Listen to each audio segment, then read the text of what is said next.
వికారాబాద్ జిల్లా మర్పల్లి మండలం మొగిలిగుండల విలేజ్లో ఒక వింతైనటువంటి ఆకారం పొలాల్లో వచ్చిందని పొద్దుటి నుంచి ఒక న్యూస్ హల్చల్ చేస్తుంది. సోషల్ మీడియాలో బాగా వైరల్ అవుతోంది. అదేంటో చూద్దామని సుమన్ టీవీ కూడా ఇక్కడి వరకు వచ్చింది. అదేంటంటే ఇక్కడ చూసిన తర్వాత అర్థమైంది. చాలామంది చెప్తున్నారు ఆదిత్య 369 మూవీలో టైం మెషిన్ లాగా ఉంది అని చెప్పేసి. బట్ అది అలా లేదు, రౌండ్గా ఉంది. మేబీ ఆకారంలో అలా ఉండొచ్చేమో కానీ ఇది హాలోస్పేస్కి సంబంధించినటువంటి ఒక స్పేస్ క్యాప్సూల్ అని, రీసెర్చ్ బెలూన్ అని చెప్తా ఉన్నారు.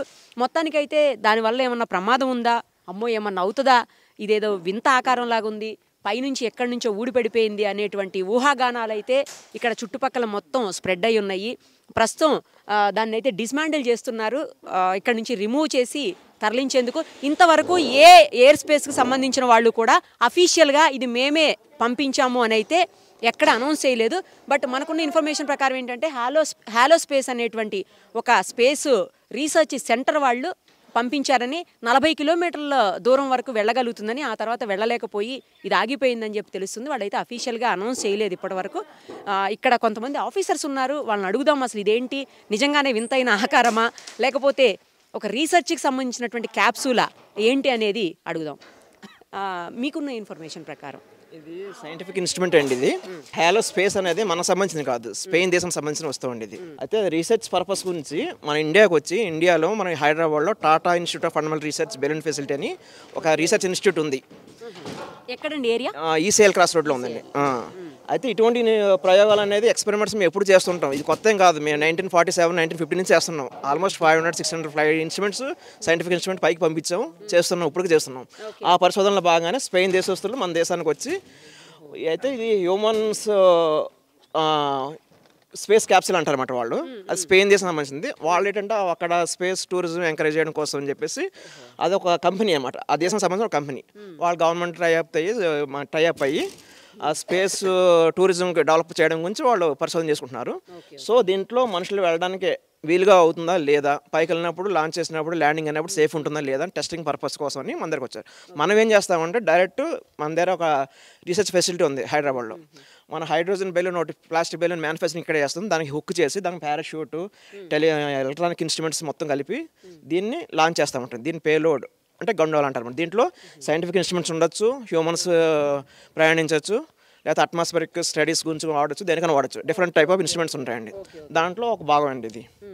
కానీ ఇక్కడ ఈ స్పాట్లో, ఈ ప్లేస్లో ఎందుకు ఇది ల్యాండ్ అయ్యింది, లేకపోతే పడిపోయిందా బై మిస్టేక్? పడిపోలేదండి, ఇది మేము లాంచ్ చేసింది నా హైదరాబాద్ ఈసీఎల్ క్రాస్ రోడ్ అండి. అయితే ఇది అప్ టు 37 కిలోమీటర్స్ హైట్ వరకు వెళ్ళాలి రీసెర్చ్ పర్పస్ ప్రకారం. అక్కడి నుంచి అక్కడ సైంటిఫిక్ స్టడీస్ గురించి కానీ అట్మాస్ఫియర్ స్టడీస్ గురించి ఆ హైట్ వరకు రీచ్ అవ్వాలి. సో హైట్ వరకు రీచ్ అయిన తర్వాత, మేము హైదరాబాద్ నుంచి రీచ్ అయిన తర్వాత అక్కడి నుంచి మళ్ళీ విండ్ ఫ్లో ఏ డైరెక్షన్ ఉంటే ఆ డైరెక్షన్ మూవ్ అవుతూ వస్తుంటుంది. అంటే మీ కంట్రోల్లో ఉండదు? కంట్రోల్ ఉంటుంది, కానీ ఎక్కడ ఉంటుంది మేము కంట్రోల్ చేయగలుగుతాం, హైట్ కంట్రోల్ చేయగలుగుతాం. సపోజ్ బాగా ఫాస్ట్గా వెళ్తుంది అనుకోండి, స్లో చేసేటట్లు దాంట్లో బ్యాలెస్ట్ క్యాన్సర్ వాడతాం. దాంట్లో కొంచెం బ్యాలెన్స్ డ్రాప్ చేయడం, బ్యాలెన్స్ డ్రాప్ చేస్తూ కొంచెం హైట్ పెరగడం, అంత కంట్రోల్ ఉంటుంది. ప్లస్ ట్రాకింగ్ అనేది ఎవ్రీథింగ్ అని మా అండర్లో ఉంటుంది ఇది. సో ఏ డైరెక్షన్ మూవ్ అవుతుంది, ఒకవేళ కట్ ఆఫ్ చేస్తే ఎక్కడ పడుతుంది, విలేజ్లో పడుతుందా, మనుషుల మీద పడుతుందా, లేకపోతే చెరువులో పడుతుందా, అంతా చూసుకుని మేము కట్ ఆఫ్ చేసామండి. ఇక్కడ ఓపెన్ ల్యాండ్స్ అన్నీ ఉన్నాయి కాబట్టి మీరు కావాలని మీకు తెలిసే ఇక్కడ ల్యాండ్ చేశారు. మాకేంటంటే 3-4 అవర్స్ ఫ్లోట్ కావాలి. మేము మార్నింగ్ 5:40కి లాంచ్ చేసాం అక్కడ హైదరాబాద్లో. సో 9 o'clock కట్ ఆఫ్ చేసాం. 9 o'clock కట్ ఆఫ్ చేసినప్పుడు ఈ సరౌండింగ్లో సేఫ్ ప్లేస్ ఏదైనా మేము డిసైడ్ చేసుకుని ఇక్కడ కట్ ఆఫ్ చేసామండి. సో అప్పటికే మీ వాళ్ళు ఎవరైనా ఉన్నారా ఇక్కడ? ఆల్మోస్ట్ ఇంకో ఇది పడిన 15-20 minutes మేము రీచ్ అయ్యామండి, ఇక్కడికి వచ్చేసాం. ఎందుకంటే బెలూన్ లాంచ్ అయిన తర్వాత ఇమీడియట్ మా రీసెర్చ్ మన రికవరీ టీమ్ అనేది మూవ్ అయిపోయారు అక్కడి నుంచి. దాంతోపాటు ట్రావెల్ అయితే వచ్చాం. సో అది ఏ డైరెక్షన్ అయితే తెలియదు. మా కనుగొన్నప్పుడు ఫస్ట్ ఏమో అటు భువనగిరి సైడ్ చూపించింది, తర్వాత మేడ్చల్ సైడ్, తర్వాత పటన్ సైడ్, అలా పటన్ సైడ్ వచ్చుకుంటే సదాశివపేట అయినా చూసుకుంటే ఇలా వచ్చింది విండ్ డైరెక్షన్ ప్రకారం ఆ స్పీడ్తో పాటు. దాంతోపాటు మేము ట్రావెల్ చేసి వచ్చాం. ఎందుకంటే మేము మళ్ళీ దీన్ని రికవర్ చేసుకుని మళ్ళీ మా రీసెర్చ్ ఇన్స్టిట్యూట్ తీసుకెళ్ళి మళ్ళీ నెక్స్ట్ ఎక్స్పెరిమెంట్కి మేము ఉపయోగించాలి దీన్ని. ఇది మళ్ళీ యూజ్ చేస్తారు, వర్క్ అవుతుందండి. ఇంతటితో ఇది స్పాయిల్ అయిపోవడం లేదు. అందుకే మేము డిస్మాండిల్ చేస్తున్నాం. డిస్మాండిల్ చేసి సేఫ్గా మా ట్రాన్స్పోర్ట్ ట్రక్ వస్తుంది, ట్రక్లో లోడ్ చేసి మళ్ళీ మా ఇన్స్టిట్యూట్ తీసుకెళ్తామండి. అంటే శాటిలైట్ లింక్ నుంచి ఎక్కడా కూడా ఇది మిస్ప్లేస్ కాలేదండి, అంతా మా కంట్రోల్లో జరుగుతుంది. ఎవరు భయపడాల్సిన పని లేదు. ఏదో వింత ఆకారం కాదు, సైంటిఫిక్ ఇన్స్ట్రుమెంట్, సైంటిఫిక్ స్టడీస్ గురించి అట్మాస్ఫియర్ స్టడీ గురించి వాడుతుంటామండి. ఓకే, కేవలం ఏరోస్పేస్లో ఉన్నటువంటి టూరిజాన్ని డెవలప్ చేయడం కోసం ఎంకరేజ్ చేయడం. ఈ హాలోస్పేస్ అనేది వాళ్ళు ఉండే ఇప్పుడు ఇస్రో సైంటిస్టులు వస్తుంటారు, వాళ్ళు ఏంటంటే అప్ టు 25-30 కిలోమీటర్స్ హైట్లో ఏ టైప్ గ్యాసెస్ ఉన్నాయి ఆ గ్యాస్ శాంపుల్ కలెక్షన్ చేయడానికి ఒక ఇన్స్ట్రుమెంట్ ఉంటుంది. లేదా కొంతమంది ఐఆర్ గ్రూప్ అని మా టీఎఫ్ సంబంధించిన సైంటిస్టులు ఉన్నారు, వాళ్ళు డిఫరెంట్ స్టార్స్ ఉంటాయి. మనకు స్టార్స్ అనేవి కొన్ని కనపడుతుంటాయి, మనకు కనపడిన స్టార్స్ కూడా చాలా ఉన్నాయి. ఆ స్టార్ సంబంధించిన డేటా కూడా హిడెన్ స్టార్స్ అన్నమాట, సంబంధించిన డేటా కూడా మన టెలిస్కోప్ ద్వారా నైట్ టైంలో లైటింగ్ రేస్ ద్వారా డేటా కలెక్ట్ చేస్తాం. అటువంటి ఇన్స్ట్రుమెంట్స్ కూడా ఉన్నాయి. అలా different type of instruments different types field నుంచి వస్తుంటారు సైంటిస్టులు మా దగ్గరికి వచ్చింది. మేము ఏంటంటే ప్లాస్టిక్ బెలూన్ అనేది మ్యానుఫ్యాక్చర్ చేసి దానికి హుక్ చేసి పారాషూటు ఎలక్ట్రానిక్ టెలికామన్ కంట్రోల్తో మొత్తం ఆపరేట్ చేసుకుంటూ ఇక్కడ ల్యాండింగ్ లాంచింగ్ చేస్తుంటాం. ఎంత వెయిట్ ఉంటుందండి ఇది? ఇది అప్రాక్సిమేట్లీ 900 to 950 kgs వెయిట్ ఉందండి. మరి ఇప్పుడు దీన్ని మూవ్ చేయాలంటే కూడా అంత ఈజీ కాదు కదా? డిస్మాంటిల్ చేస్తున్నామండి, ఇది పార్ట్స్గా డిస్మాంటిల్ చేసి దాన్ని ట్రాన్స్ఫర్ అవుతుంది. ఒకసారి లోపల చూపిస్తాను. డెఫినెట్లీ అండి, రండి. యాక్చువల్గా ఏంటంటే మేము లాంచ్ చేసినప్పుడు కూడా మాకు స్పెయిన్ నుంచి వచ్చినప్పుడు కూడా పార్ట్స్గానే వచ్చింది. వచ్చిన తర్వాత ఇక్కడ అసెంబ్లీ చేసి ఇక్కడ లాంచ్ చేస్తాం. ఒకసారి లోపల చూద్దాం రండి, ఒకసారి లోపల చూసేద్దాం ఎలా ఉందో. అమ్మ చాలా లోపల ఎక్విప్మెంట్ ఏదో కనిపిస్తుందండి. ఏంటి ఆ ఎక్విప్మెంట్ అంతా? ఎలక్ట్రానిక్ ఎక్విప్మెంట్ అండి. దీనికి సంబంధించిన కెమెరాస్ కూడా ఉంటాయి, ఎందుకంటే ఇది ఫ్లోట్ అవుతూ ఉంటుంది, బెలూన్ కదా, దాని హ్యాంగ్ అవుతూ ఉంటుంది. ఆ విండ్ డైరెక్షన్ బట్టి movement, horizontal movement, vertical movement అవుతూ ఉంటుంది. రేపొద్దు హ్యూమన్స్ వెళ్ళినప్పుడు సేఫ్గా కూర్చోగలుగుతారు దీంట్లో. ఎందుకంటే స్పెయిన్ వాళ్ళ సంబంధించిన స్పేస్ టూరిజం డెవలప్ చేయడం కోసం తయారు చేసిన క్యాప్సూల్ అనమాట. సో రేపు హ్యూమన్స్ వెళ్తే కనుక సేఫ్గా లాంచ్ అయితే సేఫ్ కలుగుతారా, మళ్ళీ సేఫ్ రికవర్ అవుతారా. మన ఇండియాలో ఎటువంటి ప్రయోగాలు ఇప్పుడు జరగలేదు. ఇప్పుడు ఇలాగ ఎన్నిసార్లు చేసి ఉంటారు మన హైదరాబాద్లో? మేము ఎవ్రీ ఇయర్ 4-5 చేస్తుంటామండి. అంటే డిఫరెంట్ టైప్ ఆఫ్ క్యాప్సూల్స్ ఉంటాయి, ఇదే ఒకటే కాదు, ఇన్స్ట్రుమెంట్స్ డిఫరెంట్గా ఉంటాయి.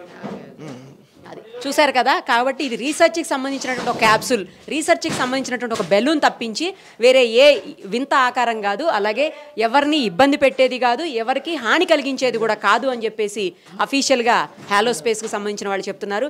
లోపల చూడండి చాలా రకాల ఎక్విప్మెంట్ ఉంది. మామూలుగా అయితే నిజంగానే అంటే ఎవరికి తెలియదు కాబట్టి దీన్ని చూడగానే ఆదిత్య 369లో టైం మెషిన్ లాగా అనిపిస్తుంది అని చెప్పి ఒకసారి ట్రై చేస్తే పోతుంది. ఇందులో కూర్చొని బ్యాక్కి వెళ్తామా, లేకపోతే ఫ్రంట్కి వెళ్తామా, పాస్ట్ వెళ్తామా, ఫ్యూచర్ వెళ్తామా, లేకపోతే ప్రజెంట్లో ఉంటామా అని. కానీ అంటే ఈ ఏరియాకి మనకి కొత్త కాబట్టి ఇది చూడడానికి అట్లా వింతగా అనిపిస్తోంది. బట్ ఇది ఒక రీసెర్చ్ దాన్ని మాత్రం ఇప్పుడు మనకి క్లారిటీగా అర్థమైపోయింది కదా. సో ఇక ఎక్కడైనా ఎప్పుడైనా ఇలాంటిది కనిపించినా కూడా భయపడాల్సినటువంటి పరిస్థితులు అయితే లేవు. ఈ ఊరే కదా మీది? ఏమనుకున్నారు మార్నింగ్ ఇది ఇక్కడ పడిపోగానే తెలిసి? ఇప్పుడు ఈ సీజన్ ఏంటంటే పత్తులేరే సీజన్ మేడం. రైతులంతా చుట్టుపక్కల పొలాలలో ఉన్నారు. ఊర్లంతా రైతులు ఏంటంటే కొంత భయాందోళనకు గురైనరు. ఏదైనా వింత వస్తువుగా ఉందిగా మేడం.